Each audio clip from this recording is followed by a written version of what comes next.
Now in here we will talk about two topics. First one is how to void a transaction. Second one is how to pay for the invoice. Any single transaction, we can void the whole transaction, or we can void only a single item in that transaction, or we can also void partial item, mean that there's 5 items, so we only void 2 items. So 3 ways we can do that. So to void a transaction, first we come to the transaction processing. Okay, transaction processing, and search for your transaction you want to be void.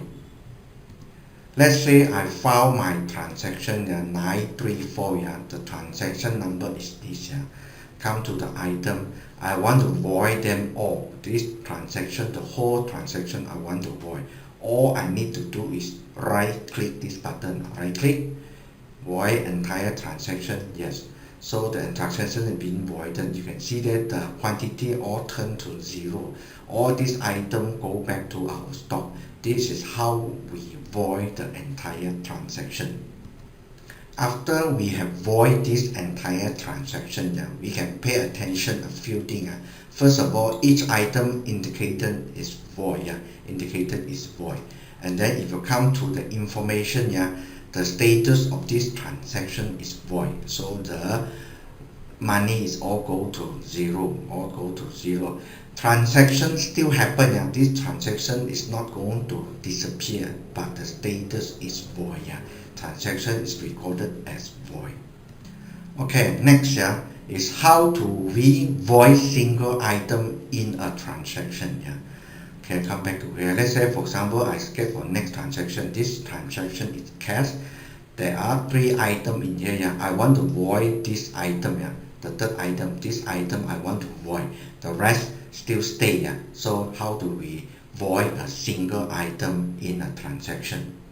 Now to void a single item, let's say this item I want to void, just left click this here to focus on this item, and then left click on this void item, left click, and we come to that, we can void this single item. Quantity sold is 1, so we can only void up to 1. So just let it be 1 default number and click void, left click void. Yes, so this item is void. This item is void. We come back to here, we can see that it turned to 0 and the status should change to void.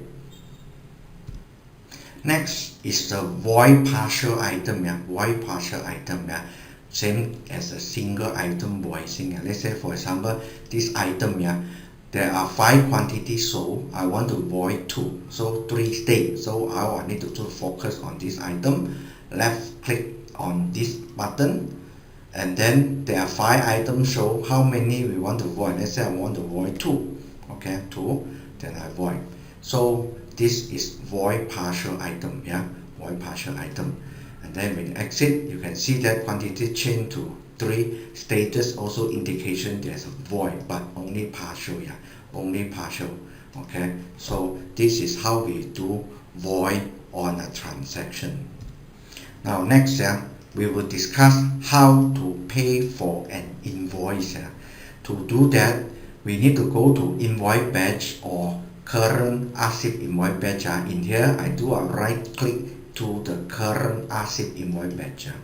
ASIP invoice batch, right click. So I come to here, I search for any invoice I want to pay in here. Now notice that in here all is red color. Mean that it's not paid. Mean that this transaction is not paid. Let's say for example I get this invoice, I want to perform payment. All I need to do is focus on this transaction, and then I left click this pay button, and then if it asks change operator, just say yes, because the last operator invoice is not the same as current operator.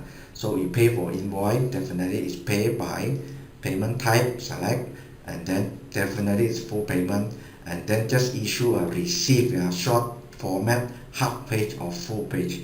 In here I issue half page, in half page receipt. Yes, so there's a half page receipt being issued for this particular invoice, and then after print and this invoice after we pay it disappear. See, you can see that the last invoice we pay is disappear.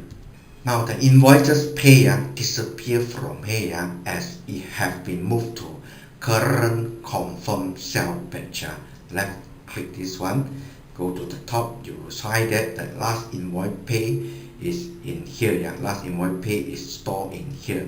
So all the invoice pay in today will automatically move to this batch. Let me do another example of paying for the invoice. Right click for current archive invoice batch. I want to pay for these transactions. So I select the transaction, I pay, and then yes, and full short receipt. So you can see that the invoice after we pay will move to the current consumed bill page. This is the number of the invoice. Let's see. This is the number of the invoice, and then I copy that invoice number. I go for here and I search. I found it right here. So invoice pay is moved to here. Now all the transaction in here, invoice pay in here or current transaction will be moved to current archive cell batch by tomorrow. So we don't have to worry about that. This invoice pay will be moved by tomorrow to the current confirm archive cell batch.